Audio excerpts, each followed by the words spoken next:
ప్రశ్నించే గొంతుకలను అణచివేసే ధోరణిలో పోలీసులను పావుగా వాడుతోంది కూటమి సర్కార్. ప్రభుత్వ పెద్దలు చెప్పిందే తడవుగా అధికార యంత్రాంగం వత్తాసు పలుకుతోంది.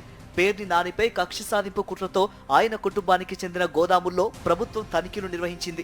ఏకంగా 4500 బియ్యపు బస్తాలు తగ్గాయని అధికారులు ఏకపక్షంగా నివేదిక ఇచ్చేశారు. గోదాములకు బియ్యం బస్తాలు తీసుకువచ్చినప్పుడు తేమ శాతం అధికంగా ఉంటుంది. దాంతో బియ్యం నిల్వలు బరువు ఎక్కువ ఉంటాయి. కానీ గోదాముల నుంచి బియ్యాన్ని తరలించేటప్పుడు తేమ శాతం తగ్గుతుంది.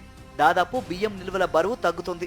ఇది సహజం. కానీ దీన్ని ఏమాత్రమూ పట్టించుకోకుండా 4500 బస్తాలు తగ్గాయని ఏకపక్షంగా నిర్ధారించేశారు.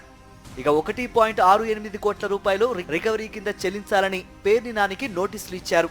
తమ తప్పు ఏమాత్రమూ లేకపోయినప్పటికీ, అంతా సక్రమంగా ఉన్నప్పటికీ పేర్ని నాని కుటుంబం అందుకు సమ్మతించింది. ఈ వ్యవహారంపై ఓవైపు న్యాయస్థానాన్ని ఆశ్రయిస్తూనే మరోవైపు ప్రభుత్వం చెప్పినట్టుగా 1.68 కోట్ల రూపాయలు చెల్లించింది. కాగా రికవరీగా చెల్లించమన్న మొత్తం చెల్లించడంతో నిబంధనల ప్రకారం దాంతో ఈ వ్యవహారాన్ని ముగించాలి. కానీ టీడీపీ కూటమి ప్రభుత్వం మాత్రం కేవలం వేధించాలన్న ఏకైక కుట్రతో ఆ గోదాం యజమానిగా ఉన్న పేర్ని నాని సతీమణి జయసుధపై అక్రమ కేసు నమోదు చేసింది.